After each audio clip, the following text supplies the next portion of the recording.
Para nosotros es un placer, ¿verdad?, que ambas licenciadas estén presentes en esta tarde de hoy. Y quiero comenzar presentando primeramente a la licenciada Maris de la Torre. Ella fue egresada de la Escuela de Derecho de la Universidad Interamericana con honores en el año 2000 y siendo admitida a la práctica de la abogacía y la notaría en Puerto Rico a principios del 2001. Unos años más tarde, ella fue admitida al Tribunal Federal de Distrito de Puerto Rico y al Tribunal de Apelaciones del Primer Circuito. Ella comenzó a laborar como asesora legal en la oficina del Contralor y luego de unos años obtuvo la certificación de examinadora de fraude y pasó a formar parte de la División de Asistencia en Litigación y Auditoría Forense. Y como parte de sus funciones, ella asistió a la Fiscalía Federal de Puerto Rico en casos de fraude contra figuras políticas de alto rango. Más tarde, ella abrió su práctica privada, concentrándose en lo que fue derecho de familia, derecho de sucesiones y daños. Y durante esos años, en la práctica privada, formó parte del programa voluntario de práctica privada de servicios legales de Puerto Rico y además ofreció servicios voluntarios del programa Pro Bono del Colegio de Abogados de Puerto Rico. En el año 2010, ella se relocaliza a San Antonio, Texas, y fue admitida entonces a la práctica de la abogacía en Texas en el año 2012. Durante los últimos 8 años, ella se ha enfocado su práctica exclusivamente al derecho de inmigración, concentrándose en defensas en procedimientos de remoción, derecho migratorio, familiar y visas especiales, entre otros. Por último, ella ha continuado ofreciendo su trabajo voluntario a diferentes organizaciones sin fines de lucro que luchan por defender los derechos que los inmigrantes de los Estados Unidos.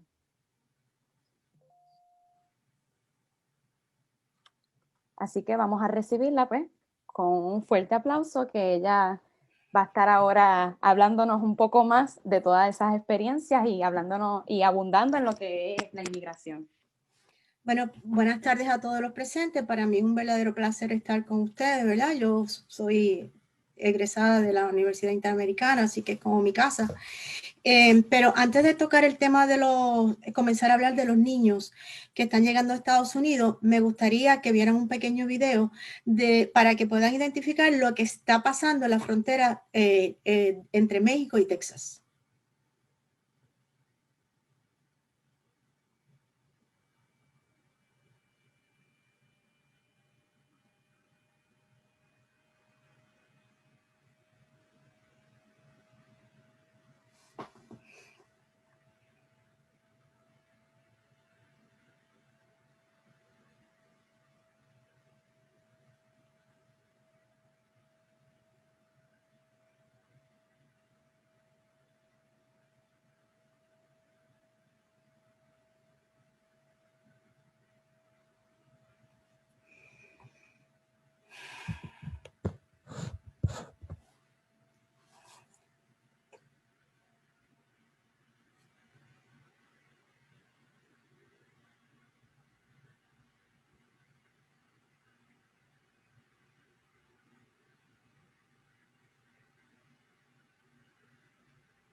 En este video se ven a dos coyotes, que es el término que se utiliza para las personas que trafican, que traen las personas al borde de los Estados Unidos, tirando a dos niñas pequeñitas por el muro, el famoso muro de Trump.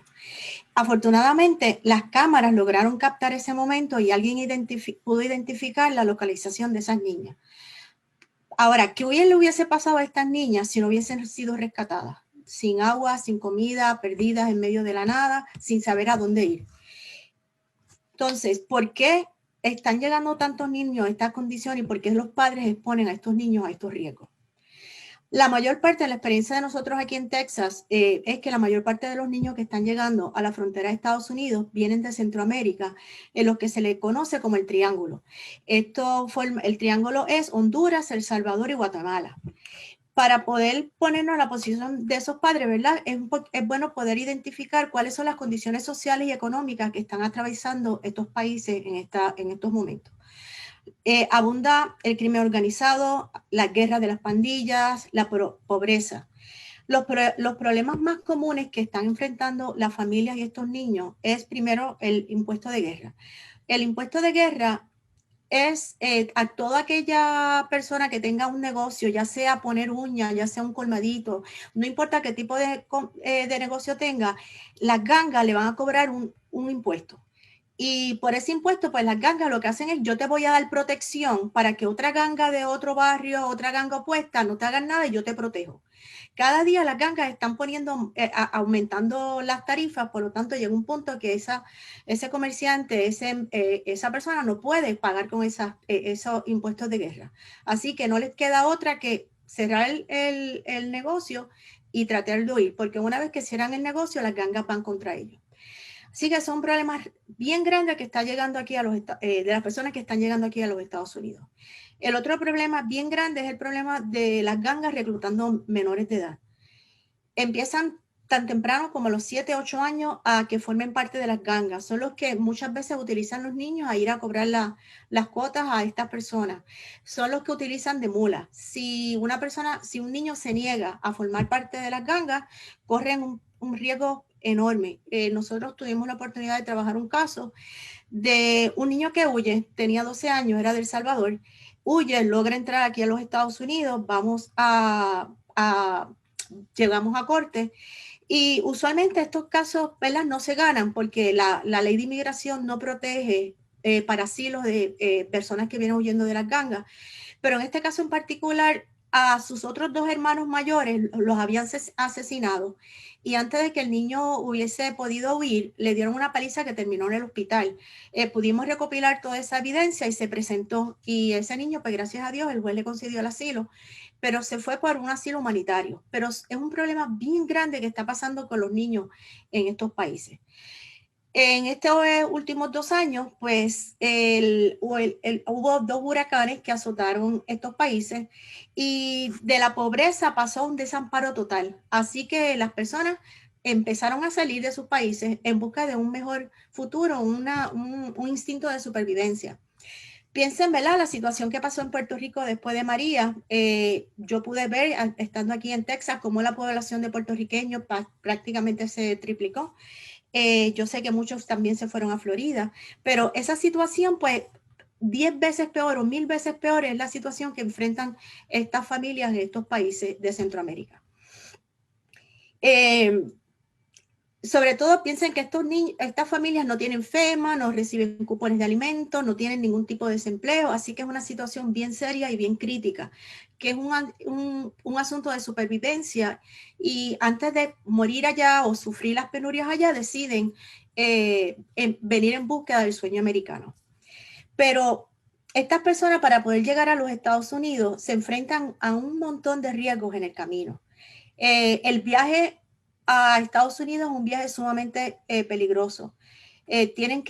Muchos tramos se hacen caminando, son caminatas larguísimas, se quedan sin agua, a veces sin comida, tienen que cruzar ríos nadando. Hay casos de mucha gente que ha muerto ahogada. Sabemos casos de familiares que están tratando de localizar y esa persona que salió nunca llegó a la frontera de Estados Unidos, así que, ¿verdad?, se presumen que hayan muertos en el camino. Aparte de los riesgos que conlleva el viaje de llegada a los Estados Unidos, ellos se enfrentan a los mismos coyotes, a las mismas personas que ellos contratan para que los traigan. Muchos de estos coyotes pertenecen a organizaciones de crímenes organizados.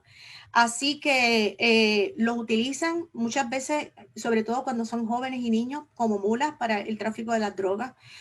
En otras ocasiones son secuestrados y los mantienen secuestrados hasta que la familia, sobre todo las familias que ya ellos saben que tienen familia en los Estados Unidos, le pagan un soborno, pagan un dinero. En otras muchas veces, sobre todo mujeres y niños, son víctimas de tráfico humano, son prostituidos, a veces los cogen para trabajo forzoso, etcétera. Así que no es un viaje placentero, no es coger un avión y llegué, es un viaje sumamente difícil. Entonces, la pregunta que, ¿verdad?, nos debemos hacer es, ¿Por qué están llegando tantos niños solos aquí a los Estados Unidos? Voy a hacer un poquito de historia bien rápido, porque este es un tema sumamente interesante, pero bien complejo. CBP, que es la patrulla fronteriza, comenzó a devolver todas esas familias que llegaban, las regresaban a México y no los dejaban entrar. Pero de momento empezaron a crear la política de que los niños que estaban llegando con los padres los estaban permitiendo que entraran. Así que los coyotes se percatan de esto, qué es lo que está pasando, y que dicen, mira, la entrada tuya a los Estados Unidos es tu hijo, es el pasaporte de entrada a los Estados Unidos.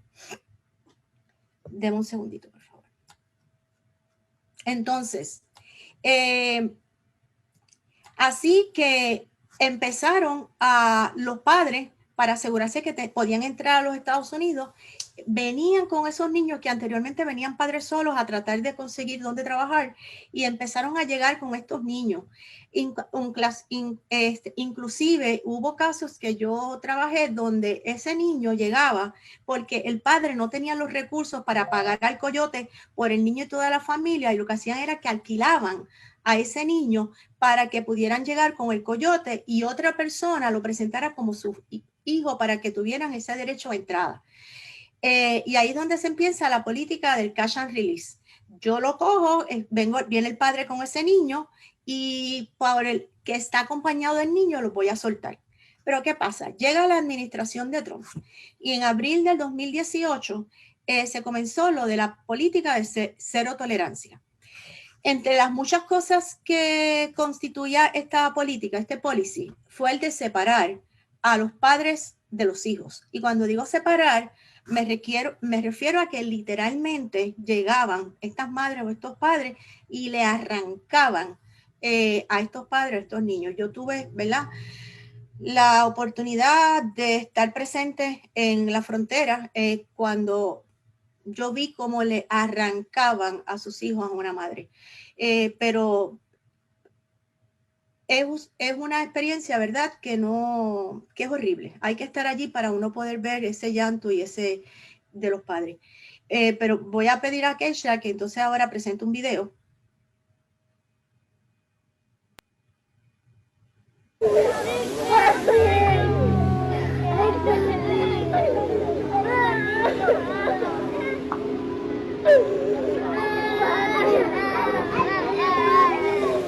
Bueno, aquí tenemos una orquesta.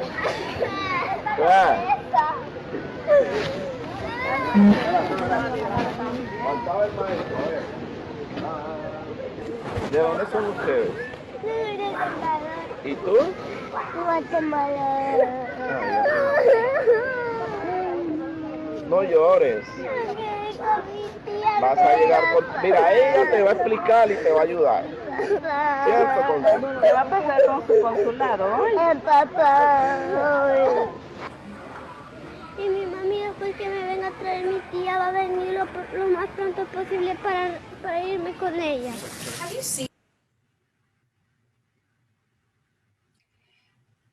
Como pueden ver, en el video se muestra ese dolor y esa desesperación de esos niños que han sido arrancados, han sido separados y los han encerrado completamente solos. Al día de hoy se desconoce la cantidad total de los niños que fueron separados de sus padres. Sí se sabe que hay cientos de niños que al día de hoy todavía no se han podido reencontrar a esos padres, y se piensa que muchos de esos padres ya fueron deportados a Centroamérica y ahora no hay forma de cómo unir a esa familia. Así que con todo esto, los menores, ya fuera que fueran llegando solos, fueron llegando acompañados con los padres, se les estaba permitiendo la entrada. Y se estaba permitiendo la entrada porque estos niños gozan de unas garantías que no gozan los adultos. En el 1997 se aprueba lo que se conoce como el Florida Settlement Agreement, donde se establece este settlement de que estos niños que llegan a la frontera no pueden ser deportados inmediatamente. no pueden ser detenidos durante mucho tiempo y a estos niños se les permite vivir con patrocinadores o familiares que vivan aquí en los Estados Unidos. Así que gozan de unas garantías que no tiene el adulto y por eso el atractivo de enviar a los niños en búsqueda de un mejor futuro para esos niños. ¿Qué pasa? Mediante orden ejecutiva firmada por Trump en el 2018, él trata de dejar este acuerdo sin vigor. Y el propósito era que a estos niños dejarlos detenidos por un tiempo indefinido, un tiempo más largo. Grupos de inmigración se unen, llevan el caso a los tribunales y una juez de distrito federal le dice a la administración de Trump, no, tú no puedes hacer eso. El acuerdo de Flores es válido y se tiene que cumplir. El gobierno de la administración de Trump apela a la decisión de la juez, pero la Corte de Apelaciones del 9º Circuito de los Estados Unidos confirma la orden de la juez, así que el Flores Agreement está vigente al día de hoy. Y es lo que protege a estos niños.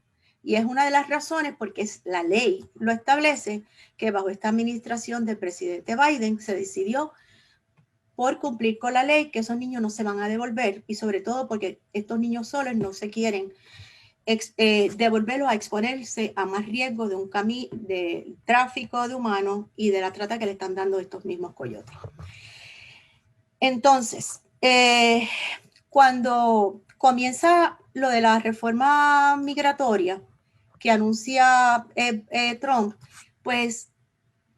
la reforma migratoria que anuncia el presidente Biden, los coyotes pues empiezan a hacer publicidad, esto es un negocio para ellos, y empiezan a hablar acá en estos países que se abrieron las fronteras para todos. Así que están llegando manadas de familias y de niños. ¿Qué pasa? Cuando llegan a la frontera se encuentran que aún bajo esta administración no se les está permitiendo la entrada y los están regresando a los adultos, pero se están aceptando a los niños. Y hay que los padres deciden empezar a enviar los niños solos, ya sea bien solo desde sus países de origen o los padres se quedan en México y mandan a los niños solos, que fue lo que pudimos presenciar en el video. Según los números de marzo, entraron 15,500 unaccompanied minors solos. Le voy a pedir a Keishla si puede subir una foto.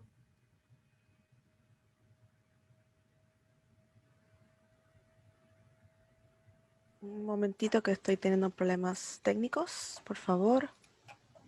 En lo que sube la foto, esta es una foto de cuando llegan a la frontera y ponen los niños en este centro de detención.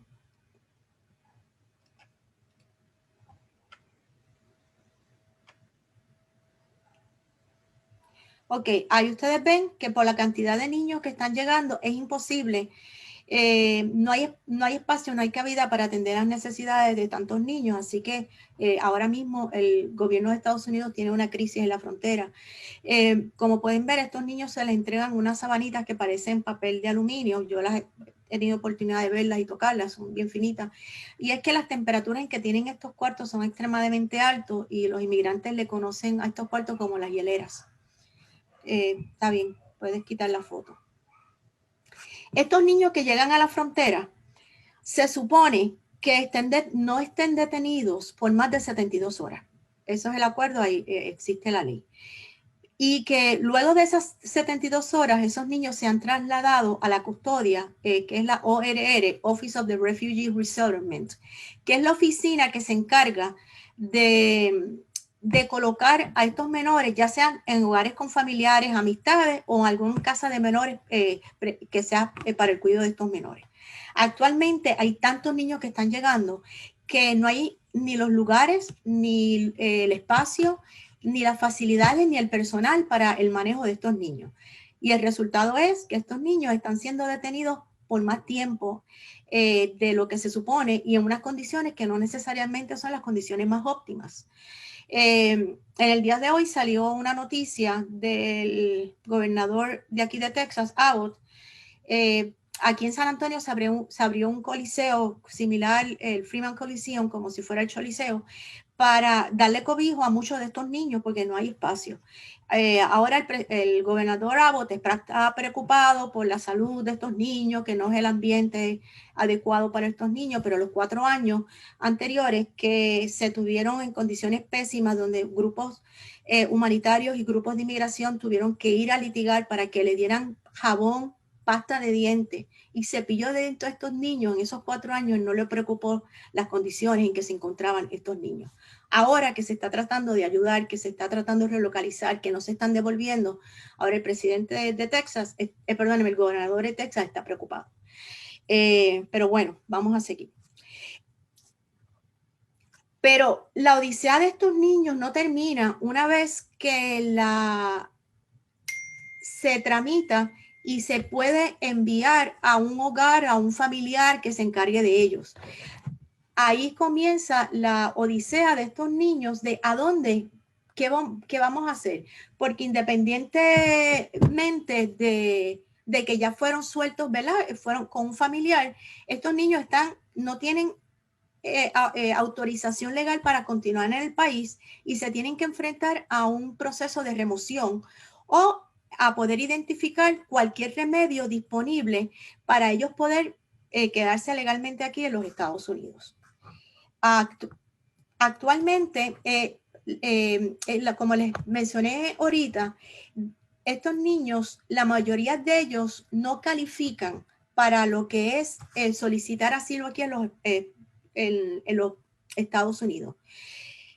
Como les mencioné, la mayor parte de estos niños vienen huyendo ya sea de las gangas, de la delincuencia o de la pobreza, y esas no son bases que se reconocen para la persona.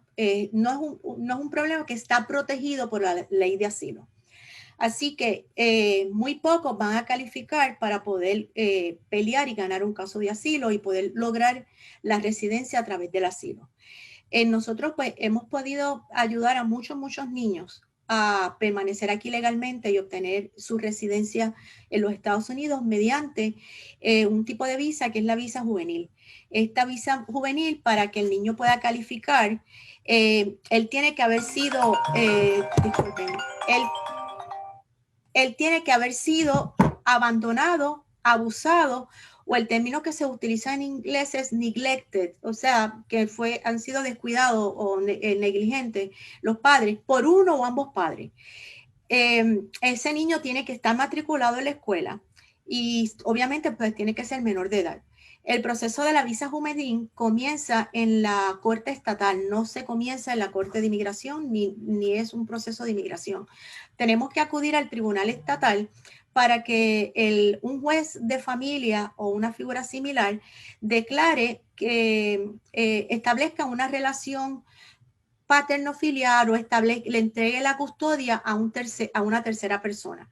Una vez que obtengamos esa orden de la Corte de la Corte de Familia, ahí es que podemos comenzar el proceso migratorio, aplicar para la visa juvenil y dependiendo del país de origen de este niño, en ocasiones podemos aplicar simultáneamente para la visa juvenil y para solicitar la residencia. Hay otras ocasiones que no. Si no hay una visa disponible, pues tenemos que primero aplicar para la visa juvenil y esperar que surja la visa disponible en el boletín de la visa para entonces someter su aplicación del ajuste de estatus. Yo estaba en conversación con la licenciada García y ella me explicó que desafortunadamente el proceso no es tan fácil en Puerto Rico porque el Departamento de la Familia y los procuradores de familia se meten y complican las cosas y que hay una alta probabilidad que los niños terminen en foster care, pero pues le dejo a la licenciada después que hable un poquito de eso.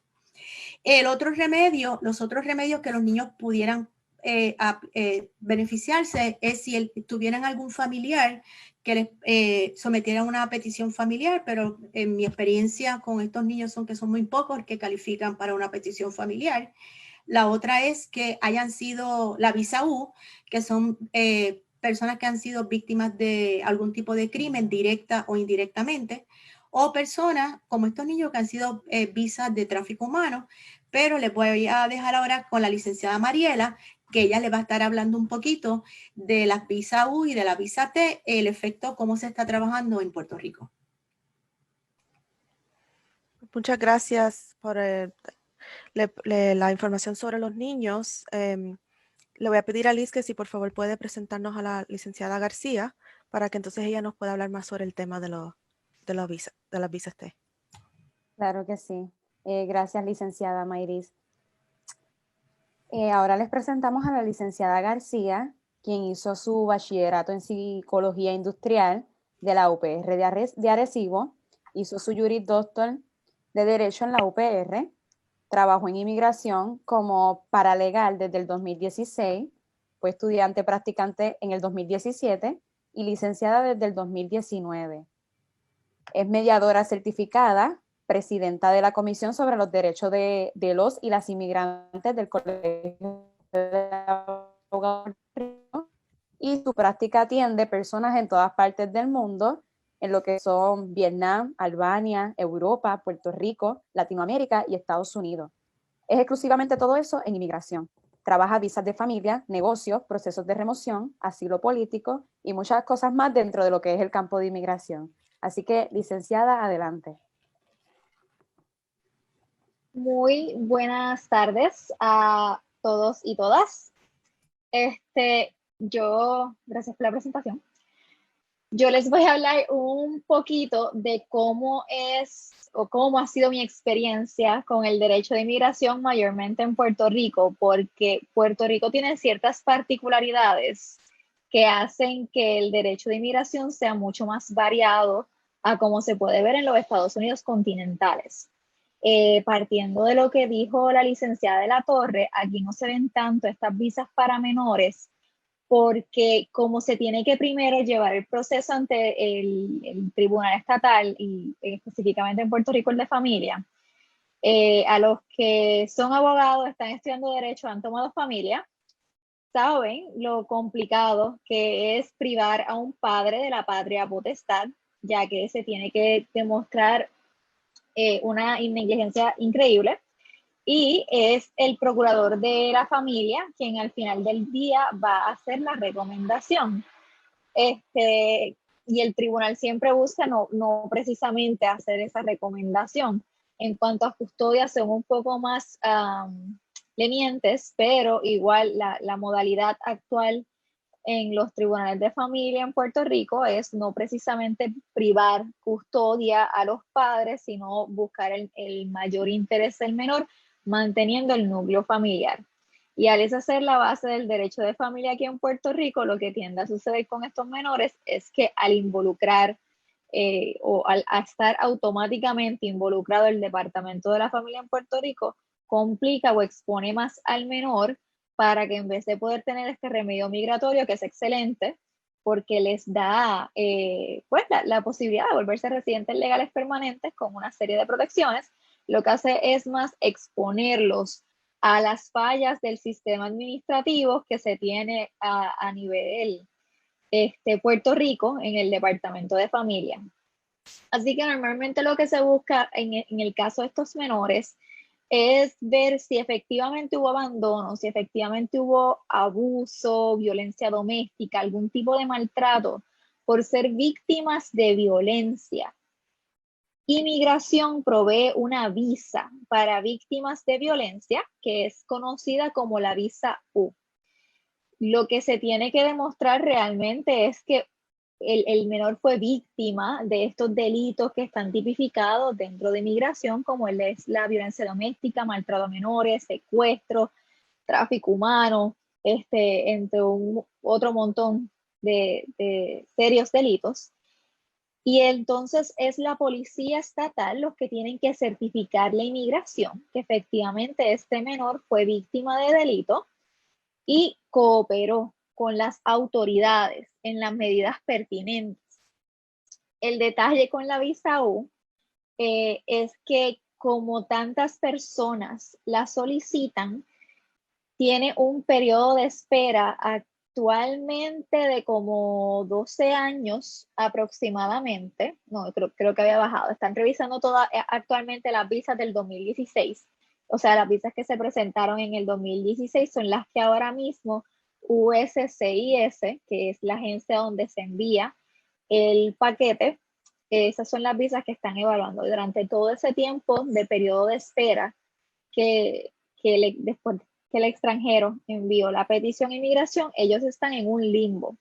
No pueden trabajar, no tienen ningún tipo de remedio migratorio ni residencia, no se sabe si la visa se va a aprobar o no, pero como tienen una petición que están pendientes, se pueden quedar dentro de los Estados Unidos sin tener algún problema mayor. En base de tomar en consideración que la visa U se tarda tanto tiempo, también está la visa T. Y la visa T es específicamente para víctimas de tráfico humano. Al igual que la visa U, se tiene que demostrar que el menor fue víctima de tráfico humano y que al haber sido víctima de tráfico humano, coopera con las autoridades, pero no a la misma escala que con la visa U. Y las visas T tienden a estar inmediatamente disponibles. El tranque con la visa T es que la razón de tráfico muchas veces buscan que sea por trabajo o tráfico sexual. Que entonces esos son pequeños detalles que hay que tomar en consideración. Tanto la visa U como la visa T, luego de ser aprobadas, no les dan al niño, al extranjero en general, la posibilidad de volverse residentes legales permanentes, sino que les permite estar por un periodo de tiempo en una serie de acción deferida dentro de los Estados Unidos, que son por lo general 3 a 4 años, y durante ese tiempo sí obtienen permiso de trabajo. Ya cuando se cumplen estos 3, 4 años, pueden entonces solicitar la residencia legal permanente y quedarse permanente en los Estados Unidos.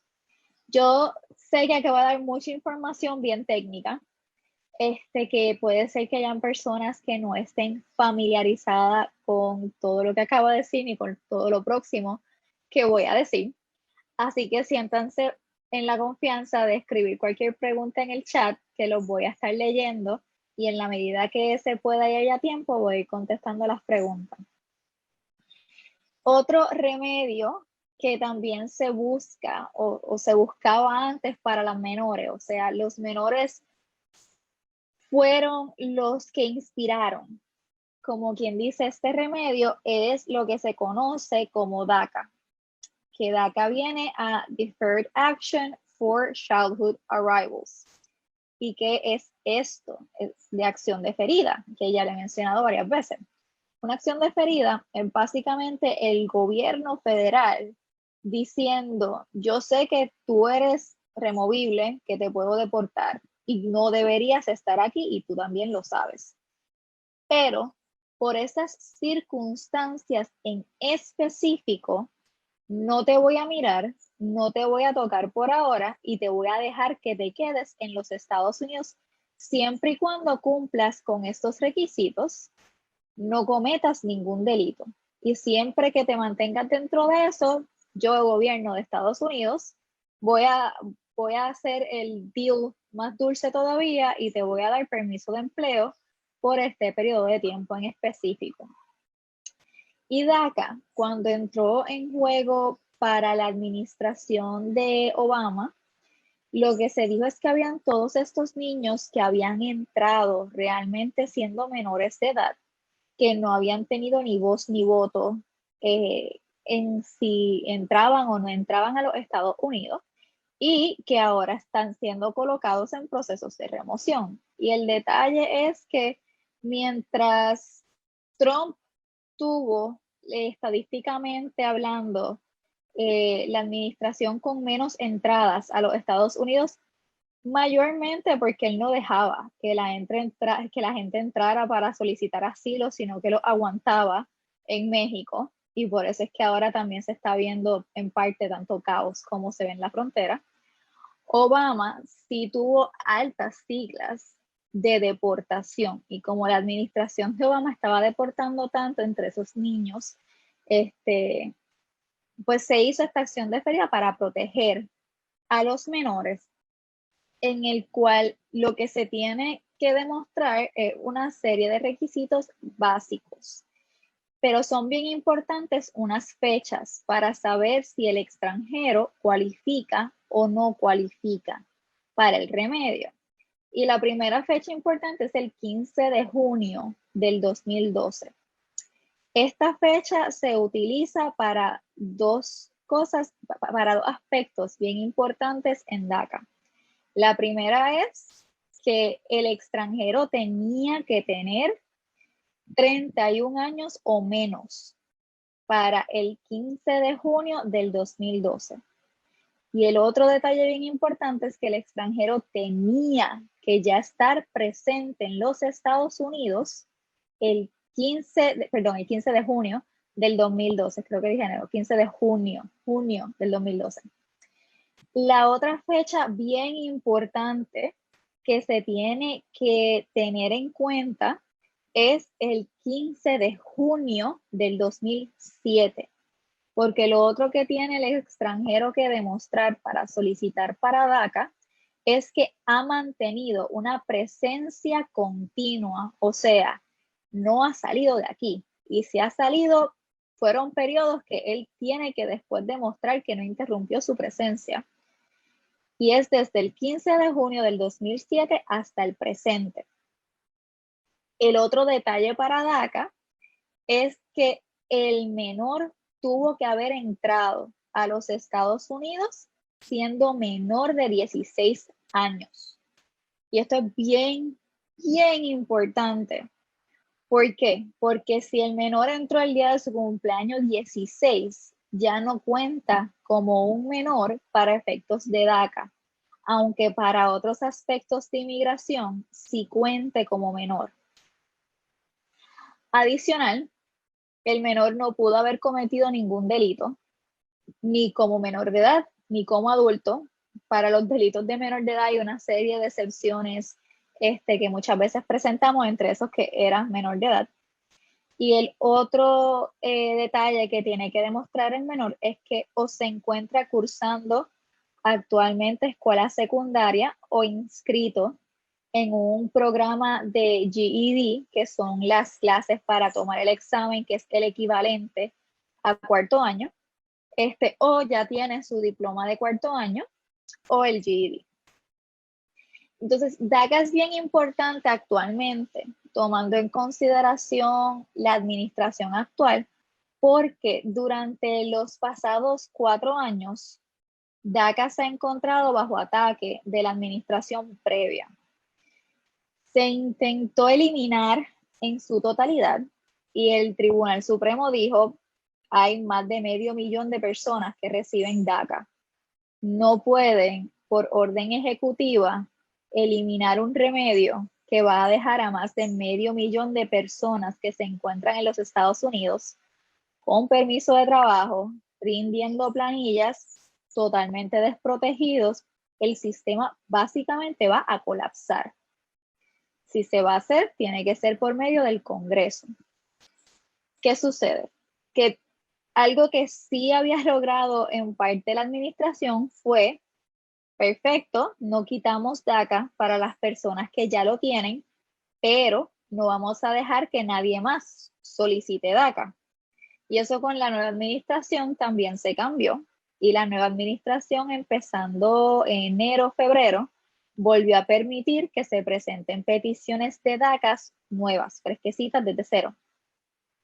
El otro detalle bien importante con DACA es que permite al extranjero que solicite un permiso de trabajo. Y el permiso de trabajo es bien importante porque el permiso de trabajo les da seguro social.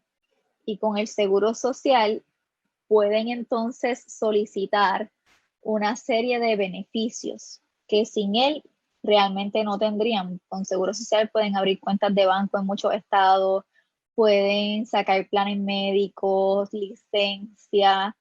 Y realmente una de las razones que más levanta bandera inmigración es cuando detienen a un extranjero guiando sin licencia o guiando bajo la influencia del alcohol y se dan cuenta que la persona es indocumentada y entonces los coloca en todo el proceso de remoción y migratorio, que el hecho de que el extranjero pueda tener la oportunidad de por este remedio obtener un seguro social es bien grande. Ahora, hablando de la administración actual, hay rumores de reforma migratoria. Y digo rumores porque aunque sí se ha presentado un proyecto que está actualmente siendo revisado, que sea aprobado tal y cual ha sido presentado todavía está por veremos. Y es un proyecto tan utópico que es poco probable, en mi opinión, muy mía y personal, que sea aprobado tal y cual se ha presentado. Y el proyecto lo que provee es que para el más de 500,000 de personas que actualmente tienen DACA y todos los que continúan solicitándolo, o sea, toda la persona que tenga DACA pueda tener un fast track para volverse ciudadano.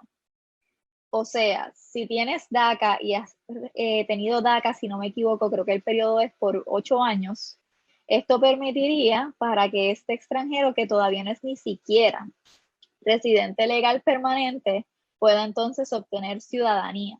Y esto es bien grande porque, como digo, son más de 500,000 de personas en los Estados Unidos.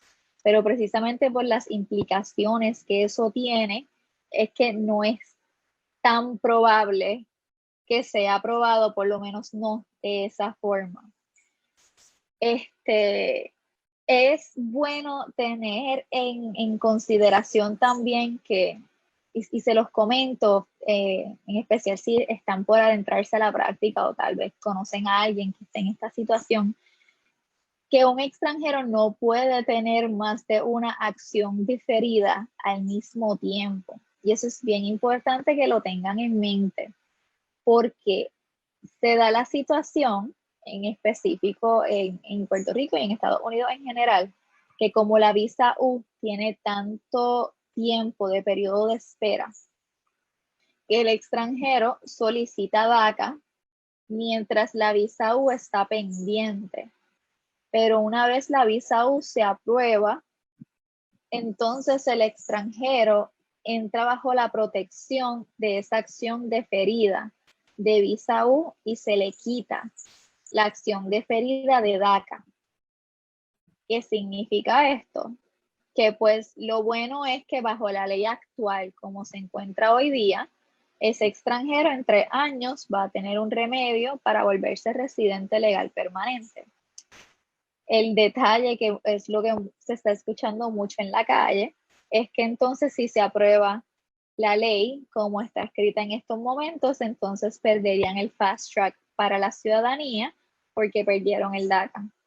Lo importante de tener en cuenta en estos momentos es que hay que mirar a los remedios que se tienen hoy, no a los que se pudiese tener mañana.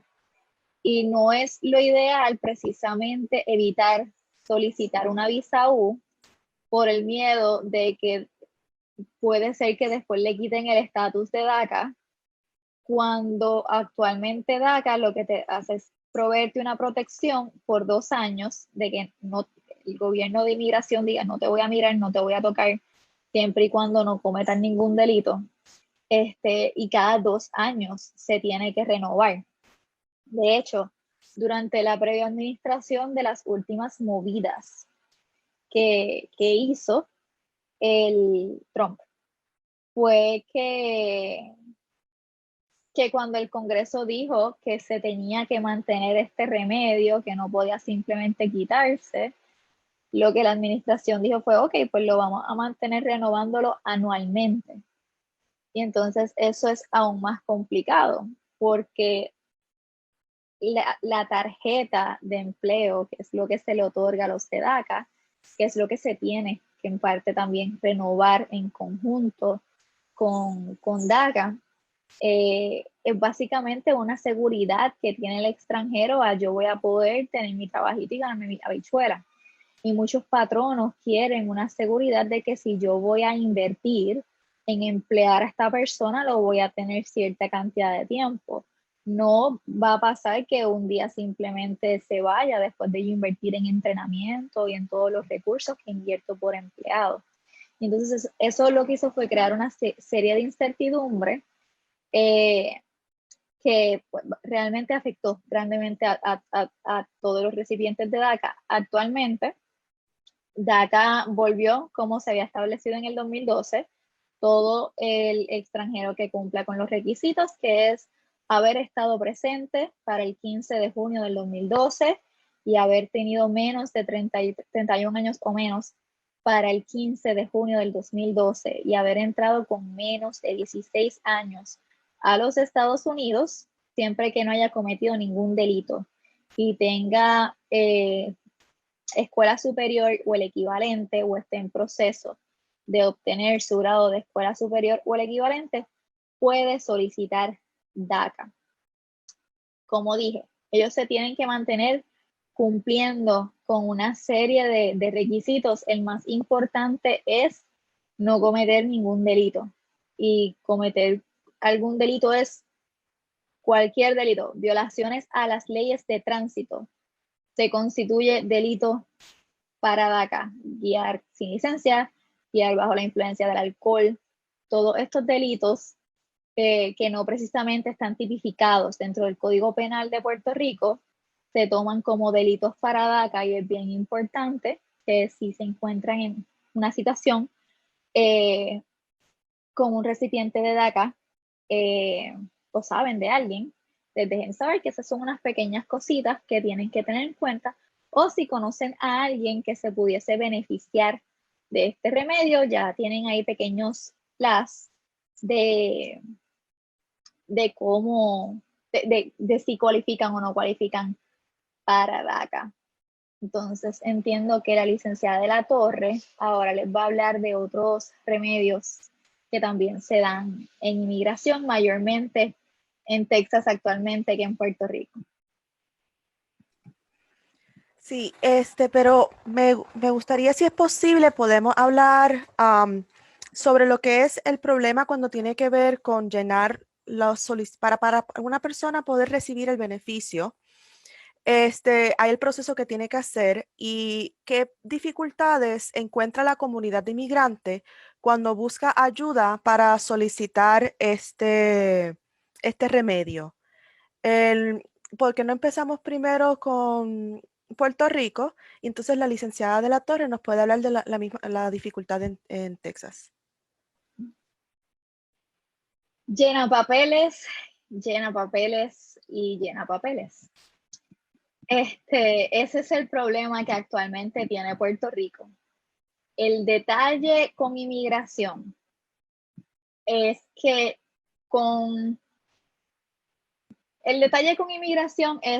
no se ve en Puerto Rico como un derecho tan grande o tan grave como se pueden ver otras áreas del derecho.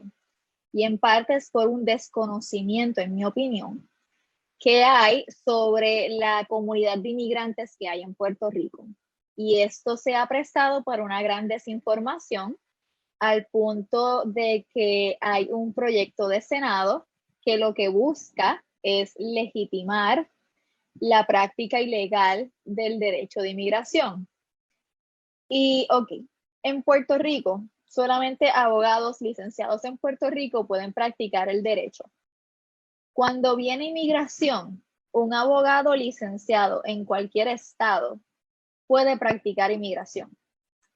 El detalle es que inmigración es administrativo.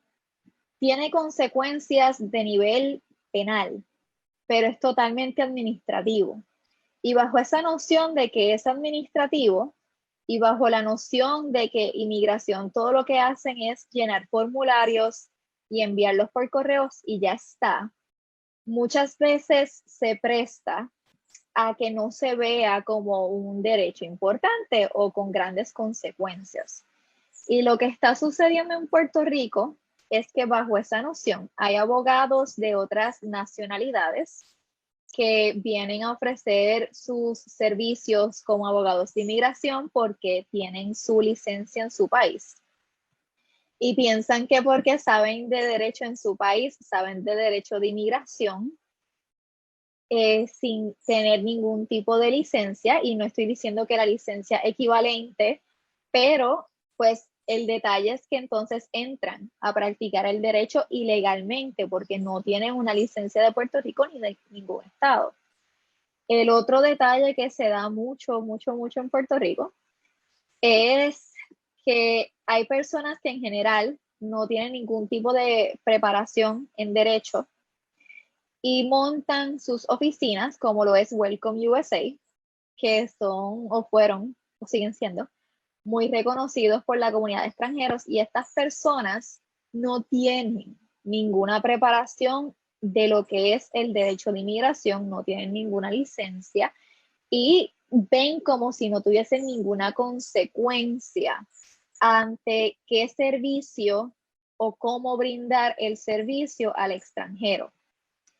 Y lo que sucede es que le dicen al extranjero que recién entró: mira, yo te voy a conseguir el número, tu seguro social y tu permiso de empleo. Y no le dicen al extranjero que están entonces llenando una solicitud falsa de asilo, diciendo que el extranjero fue perseguido en su país cuando no fue realmente perseguido, o si fue perseguido, no cumple con las características que se buscan para asilo, bajo la noción de que antes, en 6 meses te consigo el permiso de empleo con tu seguro social, y ahora, más complicado, pero lo siguen haciendo, al año, un poquito más, te consigo entonces el permiso de empleo y seguro social. Y estas personas que no tienen licencia, que no tienen preparación, que no saben nada realmente del derecho de inmigración fuera de lo que leyeron en un formulario hace yo no sé cuánto tiempo atrás, a pesar de que los formularios hayan cambiado, les cobran al extranjero $12,000 para llenarle los papeles, crearles un caso fatulo al extranjero, levantarle bandera de inmigración, y después se desaparecen. Y como cobran tanto a tanta gente, tienen la capacidad de cerrar el kiosco y volverlo a abrir con un nombre un poquito más diferente. El detalle a todas estas es que no tan solo es práctica ilegal del derecho, sino que también están defraudando a una comunidad vulnerable.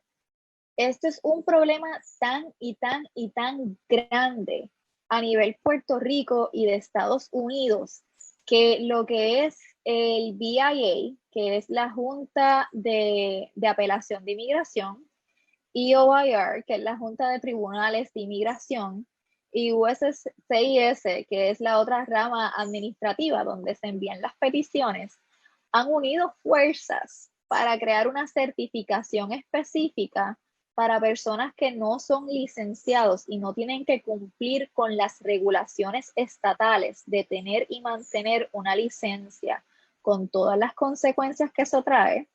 Ha creado una certificación para que ciertas personas puedan entonces representar al extranjero, sea llenando papeles o en el tribunal.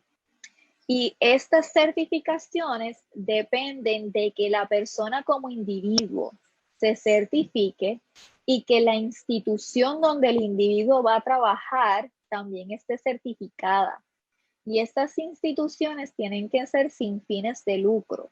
No puede ser yo, Mariela García, monto un bufete y voy a conseguir esta certificación y me voy a hacer pasar por licenciada y voy a cobrar todo lo que yo quiera.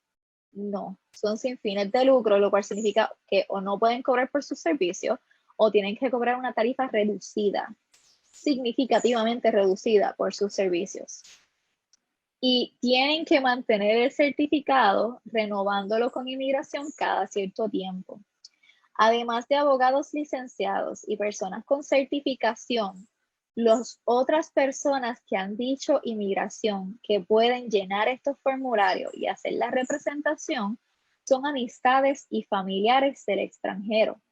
Y para esto, la relación tuvo que haber existido previo a la situación con inmigración. Y para esto, el familiar y el extranjero no pueden cobrar. Que esas son las regulaciones que hay. Y en Puerto Rico hay un gran gran problema porque de por sí Puerto Rico, más del 60% de la población está por debajo del índice de pobreza. Eso incluye la comunidad de extranjeros. Los abogados en Puerto Rico cobramos lo que a mi entender es más que justo porque tiende a ser una tercera parte de lo que se cobra en Estados Unidos por nuestra labor. Pero aún así, viviendo bajo los índices de pobreza para muchos extranjeros, esto es un montón. O sea, muchos están trabajando debajo de la mesa sin tener ningún tipo de beneficio o índice a base de chivos. Y entonces llena papeles que son conocidos, que muchos extranjeros piensan que son hasta licenciados porque fue quien le hizo el papel al primo y al primo salió bien, pero eso fue hace 10 años atrás y todo el derecho de inmigración ha cambiado. Y van a donde ellos, que realmente en Puerto Rico la mayor competencia de los abogados de inmigración no son otros abogados de inmigración, son los llena papeles. Ahora con el proyecto del Senado 12 que se está proponiendo y la Comisión de Inmigración del Colegio de Abogados se expresó, lo que busca ese proyecto de Senado es regular la práctica del derecho de inmigración. Y eso ya de por sí levanta un montón de problemas, porque solamente el Tribunal Supremo puede regular la práctica del derecho en Puerto Rico.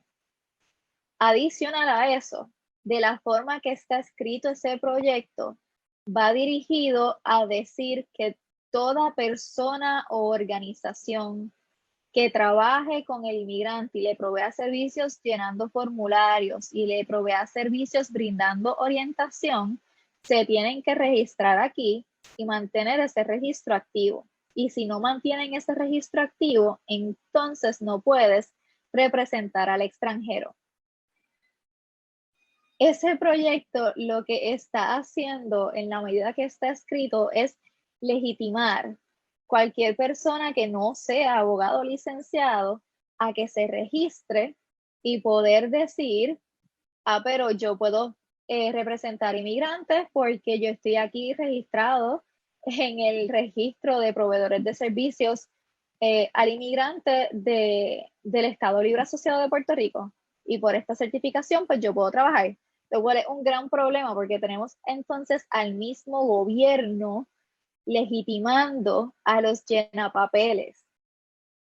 Y no todo el mundo es bueno en algo y no todo el mundo es malo en lo otro, pero los llenapapeles son un problema bien real. En estos días yo tuve una llamada que me destrozó el alma, porque esto es una pareja que lo había hecho todo bien hasta el momento. El ciudadano solicitó a su novia por visa de prometida. Ella entró con visa. Con la visa de prometida se tienen que casar dentro del periodo de 90 días. Se casaron dentro del periodo de 90 días. Pero entonces vino un llenapapel a hacer la parte de ajuste de estatus para que ella pudiese obtener la residencia legal permanente. Y el llenapapel le dijo, esto fue para finales del año pasado, que había un vaivén con lo que es carga pública en el gobierno federal, porque la administración previa había añadido un formulario del infierno, porque no hay otra forma de describirlo. Y había una discusión sobre básicamente carga pública y este formulario, y por una ventana de tiempo ese formulario no fue necesario en la administración previa. Pero otro formulario, que es el que se conoce como el Affidavit of Support, el que siempre dicen que necesitan el fiador o el auspiciador, ese siempre ha sido necesario. Y este llenapapel le dijo a esta familia que el Affidavit of Support ya no era necesario para inmigración y envió la petición de ajuste de estatus sin el Affidavit of Support.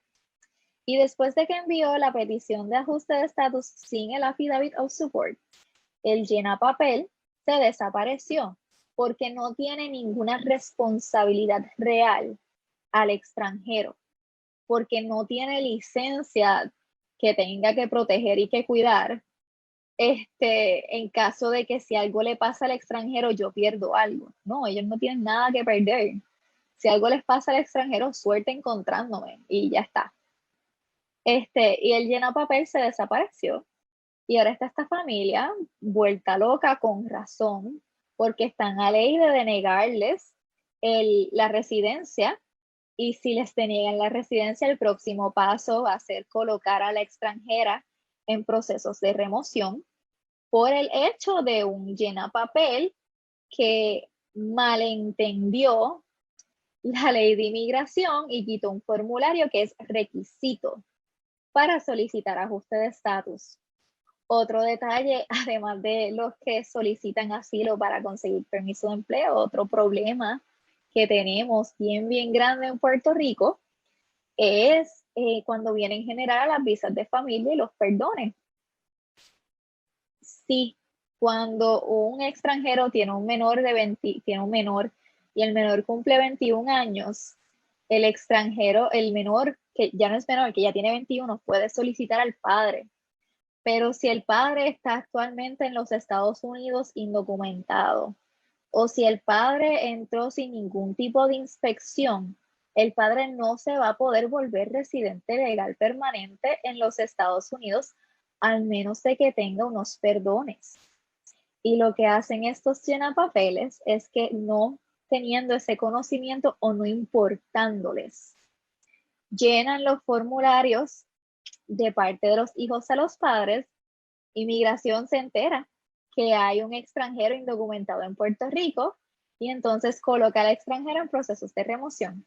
O después de que llenan el papel y lo tienen aprobado, le dicen al extranjero, ahora tienes que ir de vuelta a tu país para que hagan la entrevista en consulado y vuelva a entrar. Pero no les dicen nada del perdón. Y va el extranjero bien inocentemente a hacer la entrevista en el consulado y en el consulado le dicen, pues muy bueno, qué bueno que te fuiste voluntariamente de Estados Unidos porque necesitas un perdón, no puedes entrar sin ningún perdón, aunque tengas la petición de familia aprobada, no tienes forma de cualificar para el perdón porque no tienes ningún hijo menor de 21 años, padre o esposo que sea ciudadano o residente legal permanente.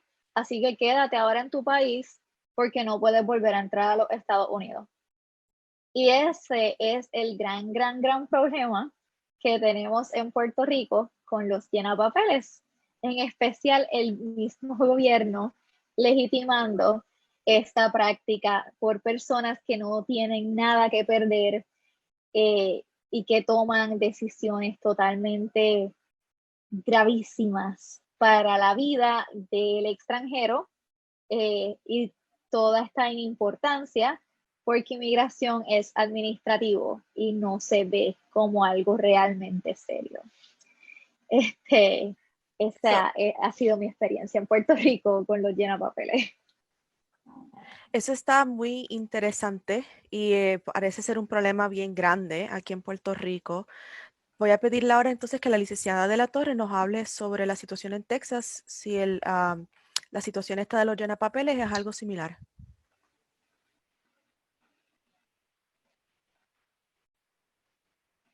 Licenciada, está todavía en mute. Disculpen. La situación en Texas es una situación bien similar a la que nos está narrando la licenciada García. La diferencia grande, yo diría que en Texas los llenapapeles tienen un nombre y se llaman notarios públicos. Aquí en Texas, el notario público es cualquier persona, puede ser graduada de escuela superior, que se solicita una licencia, paga, creo que son unos $25 por la licencia y se hace notario público. Así que tenemos muchos clientes, ¿verdad?, que vienen de Centroamérica y vienen con la idea de que el notario público, igual que en Puerto Rico, es un abogado. Así que cuando van a la oficina, porque tienen oficinas aquí, van a la oficina de ese notario público, ellos juran que están sentándose a hablar con un abogado. Y no es que después, cuando vienen los problemas, y como dice la licenciada García, cuando surge el problema ellos se desaparecen. Porque cuando uno entra a una aplicación ante la agencia, uno llena un formulario que es el que le hace uno representar al cliente. Yo soy abogado y lo estoy representando para todo el proceso. Obviamente ese notario público no tiene autoridad para presentarlo, por lo tanto presenta el formulario y se desapareció, y no tiene ninguna. Muchas veces ni siquiera guardan copia de lo que presentaron. Mi experiencia es que lo someten, no guardan una copia de lo que sometieron, no le entregan copia al cliente, y cuando hay un asunto que nosotros tenemos que atender o la agencia pide lo que se llama un Request for Additional Evidence o hace un NOI, que es un Notice of Intention to Deny, que entonces vienen al abogado para ver cómo podemos solucionar ese problema, pues uno dice, pues déjame pedir, dame copia de lo que se sometió para ver qué tengo que arreglar. Pues no lo hay, no existe, y el notario se desapareció. Aquí en Texas, el que se encuentre, el que se supone que el notario que se va a anunciar no utilice la palabra notario público. La ley de Texas lo prohíbe y se supone que pongan una noticia que dice: no soy abogado licenciado a practicar la ley en Texas, no puedo proveer ningún asesoramiento legal y no puedo aceptar dinero por asesoramiento legal. La realidad es que muy pocos hacen esto. Efectivo en septiembre del 2001, se tipificó que la persona, que el notario público que haga la función de abogado, que dé asesoramiento legal, la primera convicción está clasificada como un Class A misdemeanor, un delito menos grave, y ya la segunda convicción está codificada como un felony, o como le dicen aquí, una felonía de tercer grado. La práctica de inmigración de los notarios aquí, cuando yo llegué a Texas, para mí fue un choque bien grande, porque muchos notarios lo que han hecho es que crean esta oficina y le pagan a un abogado admitido a Texas para que preste su nombre, y es bajo ese nombre que ellos operan. Y realmente todos los clientes no son del abogado. El abogado únicamente cobra una cuantía de dinero por el uso y la imagen. Si son casos que requieren que ese abogado vaya a la corte, pues entonces lo que se hace es que el día de la corte, el abogado se persona a la corte, pero vamos a decir que es un caso de asilo, el abogado llegó a 3 vistas, pues si el notario de esa oficina cobró $10,000, el abogado mejor cobra $3,000 porque no hace nada, simplemente llegó el día de la corte. Y eso es algo que lamentablemente se está viendo aquí en Texas. Ya varios abogados, yo conozco personalmente 2 casos de que abogados pues prestaron su título, su nombre, y han sido desaforados aquí en Texas. Así que es algo que se tienen que estar cuidando. Como señaló la licenciada, ¿verdad?, García, el derecho de inmigración es un derecho bien complejo, es un derecho bien cambiante, y lo que le aplica a un estado no necesariamente le va a aplicar a otro estado, porque muchas veces, ¿verdad?, cuando surgen controversias, como mencionó la licenciada García, pues se va a cuáles son las opiniones o los que ha resuelto el Tribunal de Apelaciones, pero más allá, a veces esos casos se apelan y se tienen que ir al circuito, y la decisión de un circuito no le aplica a la decisión de otro circuito. Por ejemplo, nosotros acá en Texas estamos en el circuito quinto, que es uno de los circuitos más anti-inmigrantes que pueda haber, versus el que vive en California. No conozco mucho de Puerto Rico, pero el que vive en California, que es el circuito 9, pues es el paraíso de los inmigrantes. Como le dicen aquí, es el lugar de unicorns and rainbows. Y ese notario público no va a poder hacer la distinción de lo que es el derecho de aquí, cuándo aplica ya, qué resolvió el BIA. Veo que la licenciada quiere comentar algo. Proceda, compañera. Puerto Rico es un circuito liberal porque es primer circuito, o sea, esto es Nueva York, Boston, esto es Nueva York es segundo, en Boston, que es bastante liberal. La complejidad que tiene Puerto Rico cuando viene inmigración es que Puerto Rico no tiene centro de detención. Todo extranjero que detienen y van a detener por un periodo de más de 3 días, lo transfieren a Miami. Y Miami no es un circuito liberal. Así que tenemos estos extranjeros que mientras pudiesen tener una petición de asilo semi-sólida en Puerto Rico, que un juez pudiese determinar como que sí, los transfieren a Miami, que es donde se va a terminar viendo el caso de asilo, y una petición semisólida, como no es, pues te pusieron una pistola en la frente y dispararon y accidentalmente no tiene una bala o la pistola se dañó, pues entonces no te van a dar asilo. Y es algo bien triste que se da porque inmigración es tan y tan y tan variante entre circuitos que realmente no hay forma, y ni siquiera entre circuitos, entre estados, que realmente no hay forma de mantener uniformidad en el mismo sistema, y es un problema real. Imagínense, si eso es complicado para los abogados que trabajamos con esto día a día, imagínense un notario público que no tiene ninguna experiencia y por eso es que, como mencionó la licenciada García, se cometen tantas atrocidades en el proceso de cuando van a ayudar a estas personas. Y digo ayudar porque muchas veces lo que le hacen es daño, y ya cuando llegan al abogado no hay forma de que nosotros podamos ayudarlo porque ya el daño ya está hecho. Para los que están, ¿verdad?, interesados, la licenciada García estaba mencionando algo de que cualquier abogado admitido, ¿verdad?, a un foro puede ir a litigar a cualquier estado, no importa el estado en que vaya. Lo que sí es que va a variar de estado en estado si ese abogado que no esté admitido necesariamente a ese estado en particular puede abrir una oficina o no. Aquí en Texas, y yo creo que por eso han habido tantos abogados puertorriqueños viniendo para acá. Aquí en Texas, después que esté admitido a un foro, puede llegar aquí, abrir oficina legal y dedicarse a la práctica de inmigración sin tener licencia del estado de Texas.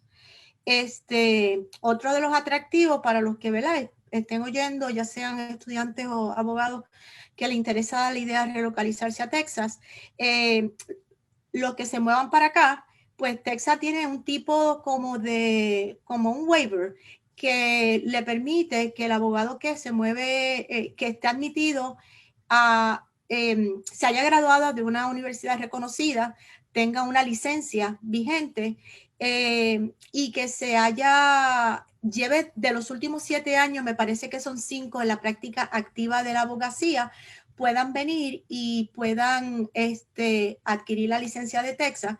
Yo tuve la suerte que para el tiempo en que yo la tomé, me hice licenciada en Texas, no tuve que coger ninguna reválida, sino que me convalidaron mi título de Puerto Rico. Pero me parece que, no sé si entró en vigor el año pasado, que ahora se le va a requerir que cojan si yo tuve que coger la reválida, lo que se llama el Multi-State Professional Responsibility Examination, que es como un tipo de examen de ética nacional. Pero a los que vengan nuevos, si hay algún abogado de Puerto Rico que quiera venir, creo que fue desde el 2019, que ahora van a tener que coger, además de tomar el NPRE, van a tener que coger el tipo de la reválida el complete tienen el Texas Law Component. Así que, pero es una avenida de que pueden venir y pueden practicar aquí legalmente. Pues eso es muy interesante el problema que hay entonces con lo que es los llenapapeles aquí en Puerto Rico y el notario público en Estados Unidos.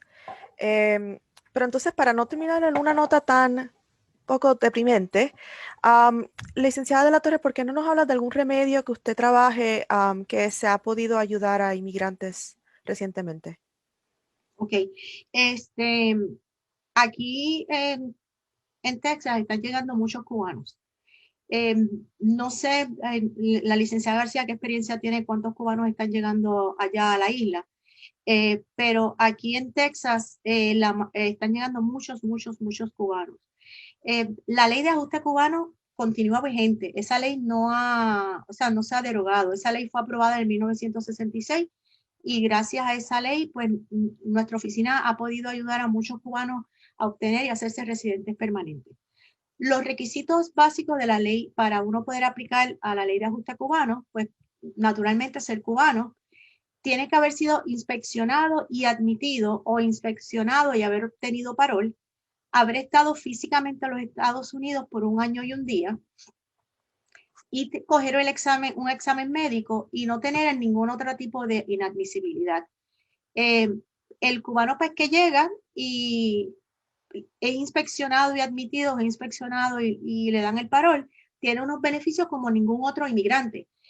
Primero que nada, inmediatamente con el parol pueden aplicar para el permiso de empleo y ese permiso de empleo le llega, es bastante rápido. Nuestra experiencia es que con el parol se tardan como 2 o 3 meses, ya tienen su permiso de empleo. Además de eso, son considerados refugiados, así que no hacen más que entrar y ya están recibiendo un cheque de refugiado.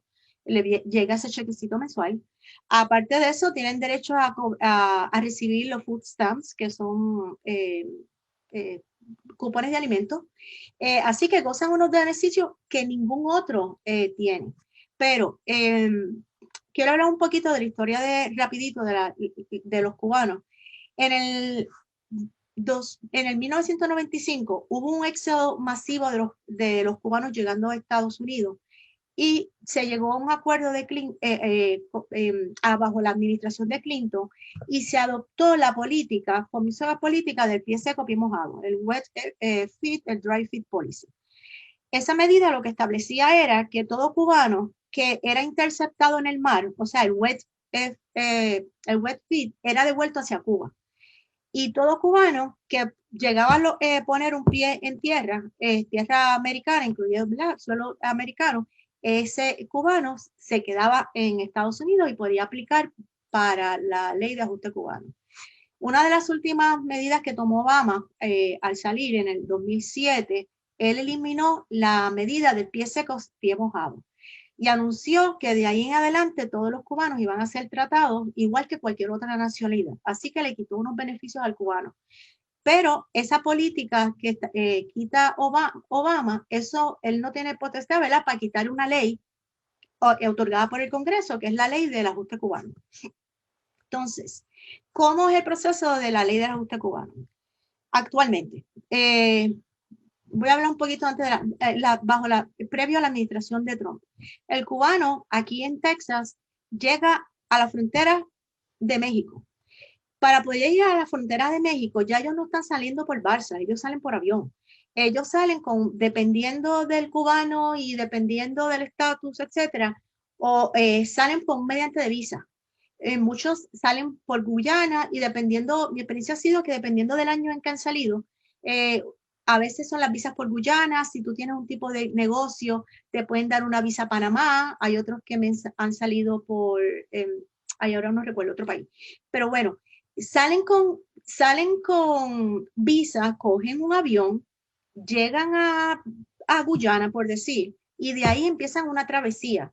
Pero a veces en esa travesía de salir de Cuba y llegar al país que le permitió el visado viajar, a veces se tardan 1 año y a veces más en llegar a los Estados Unidos. Yo he tenido cubanos que han salido de Cuba en el 2017 y han tenido que viajar, no sé por qué, de Guyana no van a Venezuela, sino que siguen bajando, van haciendo Brasil, Perú, y siguen subiendo por ahí todos los países de Centroamérica hasta llegar a la frontera con los Estados Unidos.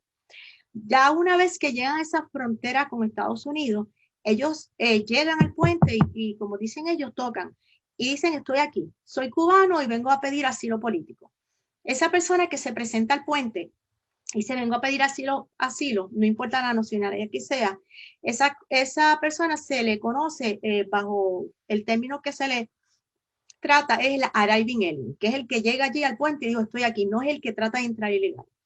Debido a que esa persona expresa un miedo de regresar a su país, se le permite la entrada, que ahí se está cumpliendo con el requisito de que fue inspeccionado por un agente de inmigración. Una vez que pasan, se le traslada a un centro de detención y se le hacía una entrevista de miedo. A ocasiones se hacía una entrevista de miedo formal y otras ocasiones se le hacía una entrevista de miedo informal. Una vez que se le hace esa entrevista y la oficial de inmigración pues se siente satisfecho con la explicación que se le dio del miedo, a esa persona se le estaba dando un parol. Y a todos esos paroles, que es el formulario I-94, se le daba una tarjetita y siempre se le ponía que era humanitarian parole o se le pone la sección de ley que le aplicaba a el humanitarian parole. ¿Qué pasa? Empiezan a llegar cientos y cientos de cubanos y llega la administración de Trump y dice Trump, ¿sabe qué? Vamos a pararle el juego a los cubanos. Entonces, empezaron a hacerse 3 prácticas diferentes con los cubanos. A unos se les dijo, te voy a dar un parol, te voy a procesar, o sea, pasan la etapa de la inspección, te voy a llevar al centro y te voy a dar un parol, pero en lugar de ponerle en el parol humanitarian parol, le ponían diferentes versiones del propósito del parol. Algunos yo he visto paroles que dicen asilo aplican, diferentes versiones. Habían otros que simplemente a ninguno se les dio entrevista de miedo, pero había unos que salían por lo menos con una I-94, un parol, el papel. Habían otros que no le daban parol y simplemente lo que decían era, le daban, o sea, un documento que es una orden de lo que se llama Release on their own recognizance, que es una orden de que te voy a dejar ir por tu propio reconocimiento. Entonces, muchos de estos lo que hacía eran que, o a veces se le ponían grilletes, a veces tienen que estarse reportando cada cierto tiempo a las oficinas de ICE, pero no le daban el famoso parol. Hubo la tercera vertiente que se hizo bajo la administración de Trump era que se lo estaban devolviendo a México bajo el programa de los famosos MPP, que es el protocolo de disque protección al inmigrante, y tenían que allí esperar a que le tocara su turno. Y yo tengo clientes cubanos que llevan 1 año y pico esperando que le llegue el turno. Ahora bajo esta administración ya se están registrando y están dejando entrar esas personas que tienen que fueron catalogados bajo MPP. Volviendo un poquito atrás, bajo las 2 primeras vertientes, al que le dieron el parol, pero no le pusieron la frase mágica de humanitarian parol, que sí le dieron el parol, pero bajo otra sección, o a los que simplemente no le dieron parol cuando iban a solicitar para el ajuste cubano, se lo estaban negando. Llega un caso a la Corte Suprema de los Estados Unidos que no tenía nada que ver con el ajuste de estatus cubano, pero sí tenía que ver ese caso con que si los arriving aliens tenían derecho o no a la fianza. Y como mencionó ahorita, estos cubanos que están llegando son arriving aliens. En el caso resuelve, entre otras muchas cosas, y como les digo, no tenía nada que ver con ajuste cubano, pero sí el caso menciona que la única autoridad legal que tienen las agencias de inmigración para soltar esas personas clasificadas como arriving aliens es bajo parol. No hay otra.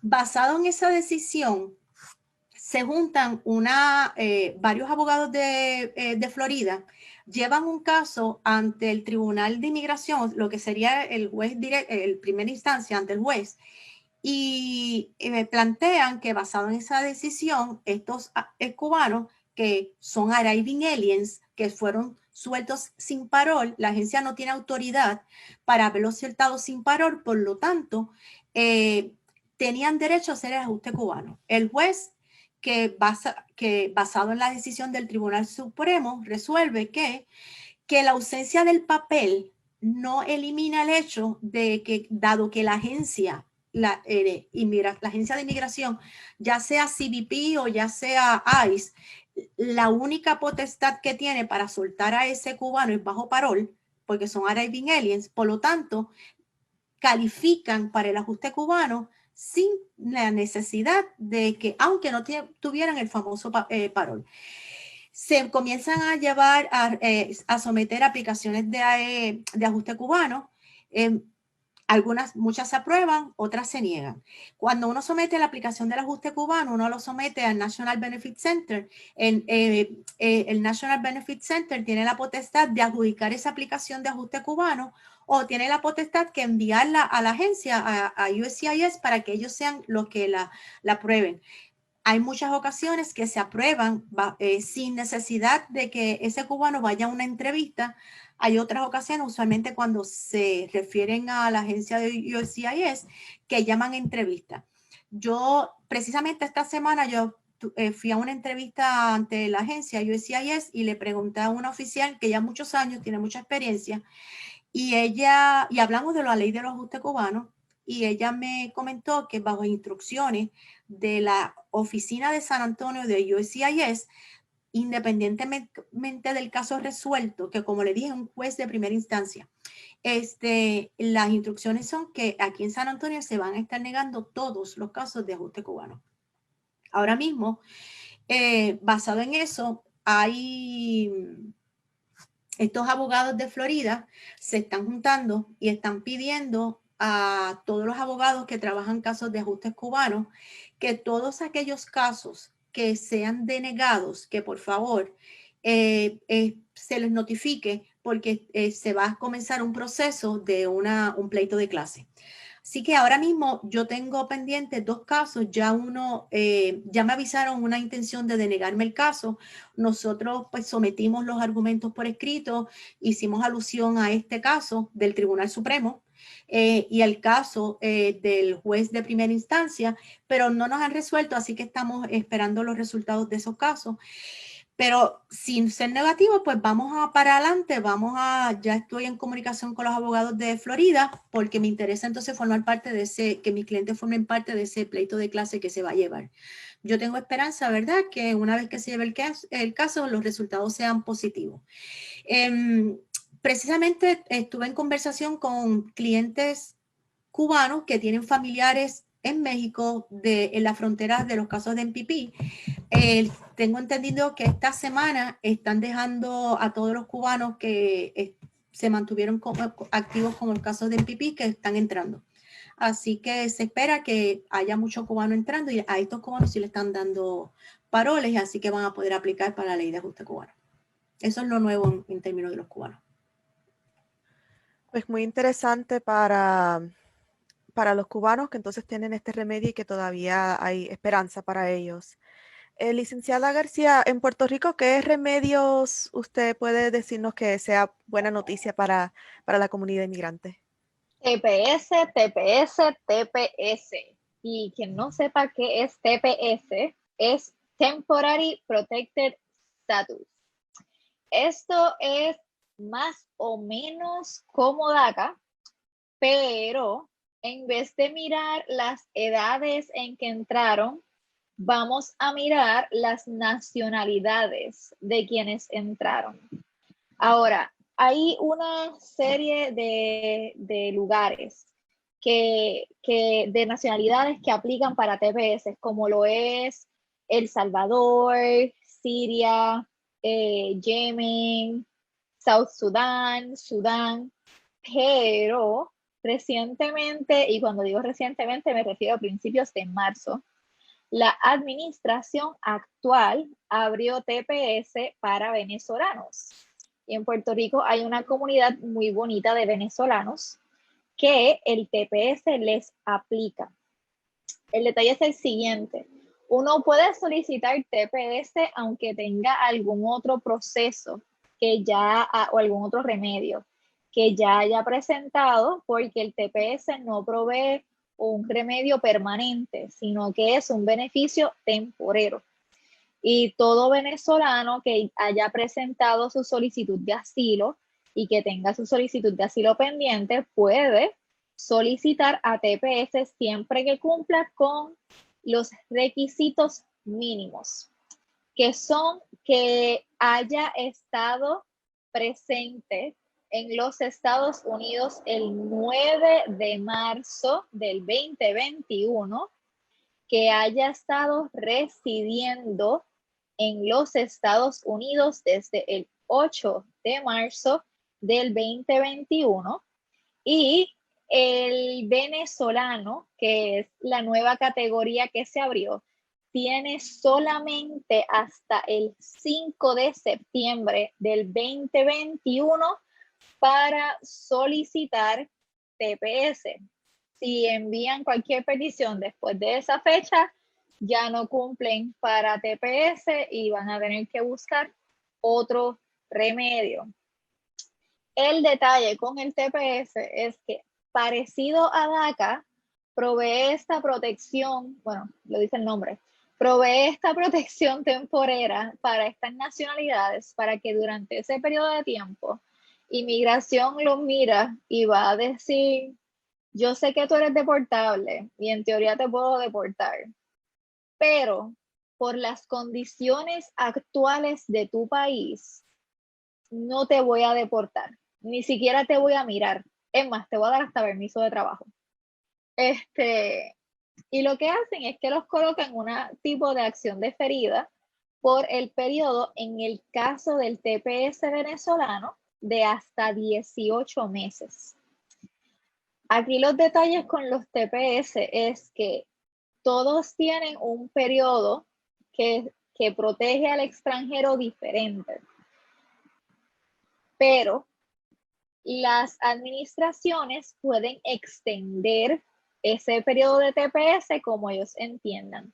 En el caso de El Salvador, hasta como el 2017-2018, las extensiones de TPS eran por 2 años. Se está acercando la fecha que se me va a acabar el TPS, que se va a terminar. Yo solicito a inmigración que me lo extiendan y inmigración me lo extiende por un periodo de 2 años.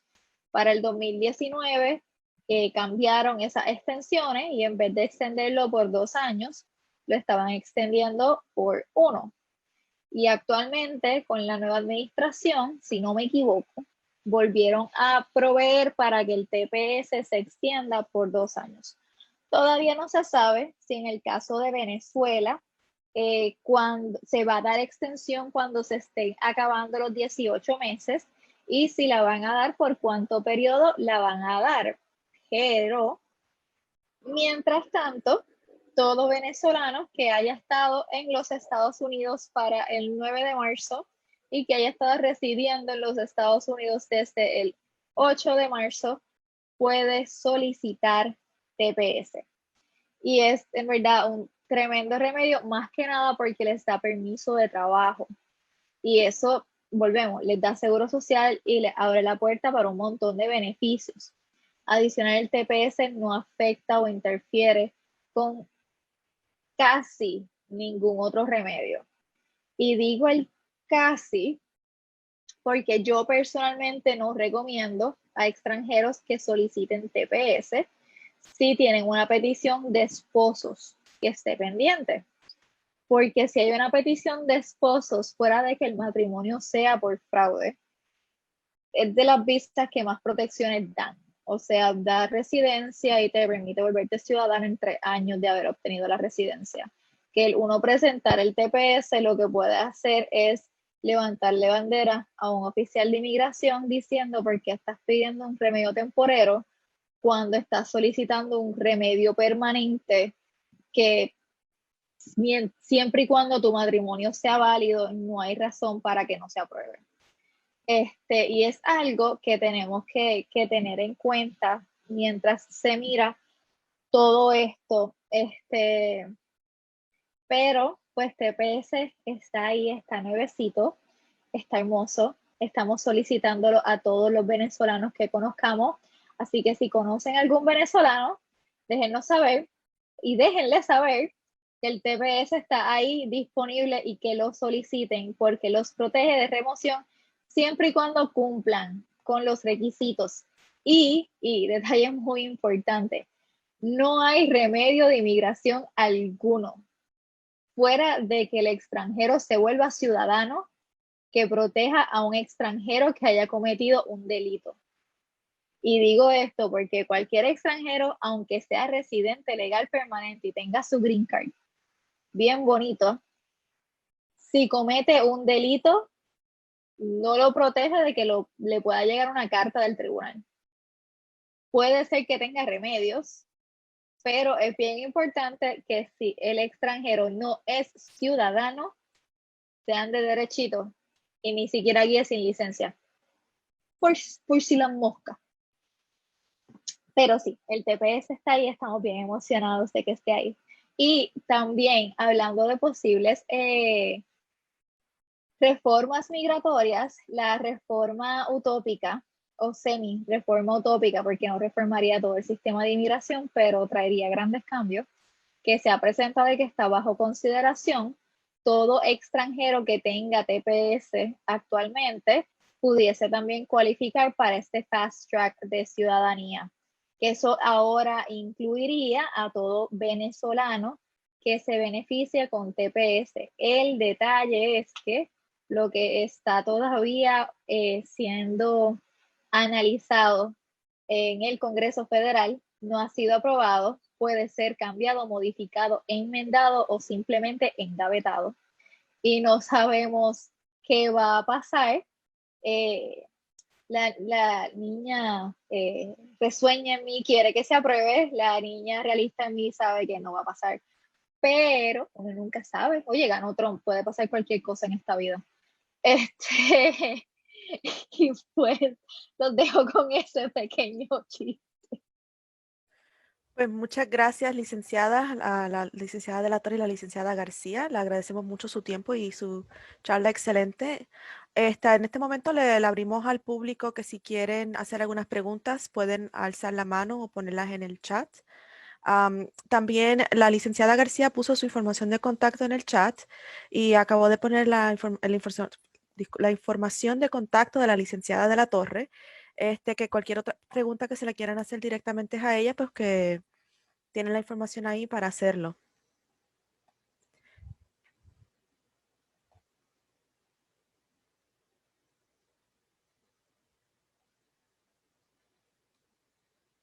Pues, si no Quiero veo... decir una cosita.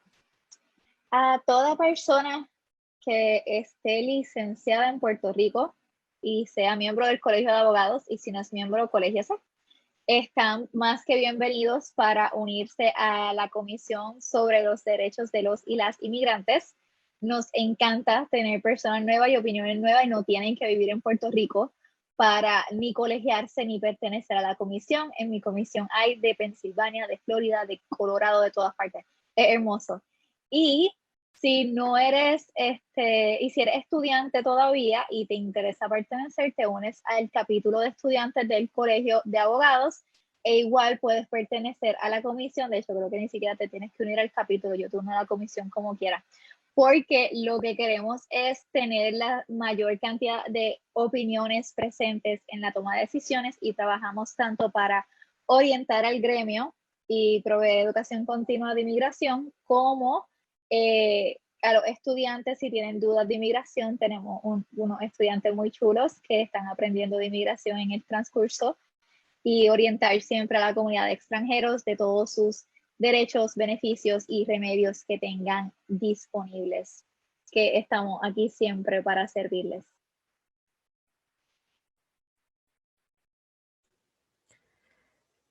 Veo una pregunta sobre el problema de los notarios o llenan papeles, que si conocen de algún proyecto de ley, sea a nivel federal o para la licenciada de la Torre en Texas en particular.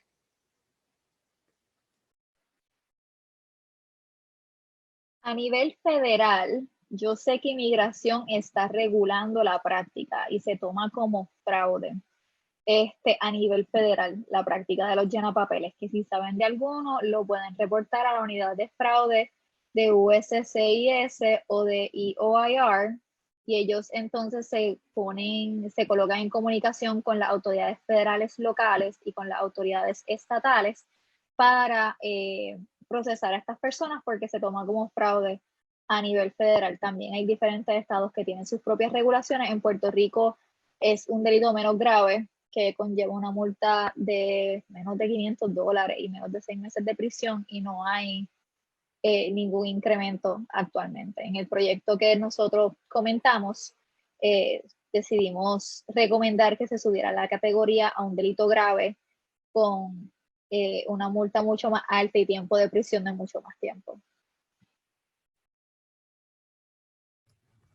Aquí en Texas ya está tipificado una persona que salga convicta por llevar a cabo funciones ilegales de la profesión, un notario público que haga funciones ilegales de la profesión, pues la primera convicción es un delito class A misdemeanor, y ya una segunda convicción que haya es un felony de tercer grado.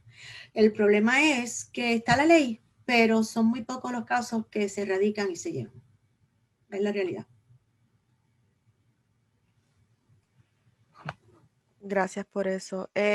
No veo más ninguna preguntas al momento, así que nuevamente les quiero dar las gracias por su participación en la conferencia del día de hoy y las gracias al público por unirse a nosotros. Yo entonces eso concluye la reunión. Me parece que hubo una última pregunta. Dice hace poco. Sí, perdón. No, Directo a contestarla. Sobre los trabajadores que vinieron de México. Las visas se trabajan desde Puerto Rico, son visas especiales de agricultores y tienen que cumplir con una serie de especificaciones. Entre eso, el agricultor le tiene que proveer hogar a estas personas y no son visas permanentes. Normalmente lo más que pueden estar es 9 meses y después se tienen que ir, al menos de que se solicite una extensión, y la extensión se solicita de aquí. El detalle es que todas las solicitudes que se hacen ante inmigración, que no sean en procesos de remoción, todas las solicitudes tienden a empezar, excepto por una que otra visa, ante USCIS, que esas agencias se encuentran todas en Estados Unidos. Y después de que USCIS se expresa y aprueba esa visa, pasa la información a los consulados para que les hagan las entrevistas en los consulados y sea el cónsul el que tome la decisión final de si permiten que entren o no entren. Así que como tal el trabajo todo se hace desde aquí y quien hace la petición y quien tiene que demostrar toda la evidencia es el patrono aquí, y la entrevista final para si entran o no entran en México y entonces logran entrar. Muchas gracias. Si alguien tiene alguna otra pregunta. Ahí hay otra más. Me parece que esa está más dirigida a la licenciada García. Sí, Puerto Rico tuvo centro de detención hasta hace como 1 o 2 décadas atrás. El centro de detención estaba en Aguadilla, de hecho sigue allí, sigue prendido, lo trabaja Coast Guard. Y detienen ahí las personas por 2 o 3 días en los que los mueven para Bayamón, a lo que se conoce como la neverita, que es un cuartito chiquitito al frente de la prisión federal, antes de moverlos para Miami o dejarlos libres o deportarlos. El detalle y la razón por la cual se cerró ese centro de detención, y esto es puro chisme y rumor, fue porque había abuso sexual a las extranjeras por parte de los oficiales. Y la decisión del gobierno federal, tomando en consideración lo sucedido y el volumen que se estaba llevando a cabo, pues simplemente vamos a cerrar este centro de detención y que los muevan para Miami, que en Miami supuestamente tienen más control. Yo no soy creyente de los centros de detenciones. Yo pienso que son realmente inhumanos. Y eso no es algo de la administración de Trump. Esto es un problema que viene desde siempre. A Obama le cerraron un centro por violaciones de derechos humanos. Biden vemos ahora como también está violando un montón de derechos humanos. Y Trump ni se diga. Yo no soy partidaria de centros de detención. Sí puedo ver cómo cumplen un propósito, y hablando desde un punto de vista totalmente económico, me convendría que tuviesen centros de detención en Puerto Rico porque me dejarían de mover los clientes para Miami, pero no creo que precisamente abrir un centro de detención sea una solución, sino más reformar el sistema para que no tengan que precisamente estar, porque el delito que han cometido estas personas es cruzar una línea imaginaria para tener más calidad de vida. Y estamos hablando de detener personas y hay veces que los detienen por años, años largos. Yo he tenido casos en Pensilvania que la persona lleva detenida casi 7 años. Y por más que uno intenta tratarlos de sacar por debido proceso de ley, no hay break, porque inmigración y es complicado. Yo no soy partidaria de los centros de detención. Para que se siga haciendo como se está haciendo ahora, pues sí, pongan un centro de detención en Puerto Rico porque por lo menos los mantienen cerca de la familia. Pero yo optaría para que haya una reforma y no sea necesario precisamente el centro de detención. En especial porque no hay una razón para detener a estas personas. No son criminales. Cruzaron una línea imaginaria. Esa es mi opinión. Mía, muy mía, personal. Pero sí. Pues muchas Es gracias. la razón por la cual no hay. Pues muchas gracias por su tiempo. Yo sé que nos hemos ido bastante por encima, pero este ha sido un tema muy interesante y le agradecemos nuevamente su participación. Entonces yo creo que pues vamos a concluirlo ahí y pues que todo el mundo tenga un buen día. Bonito viernes. Igual. Buenas noches, buen fin de semana a todos.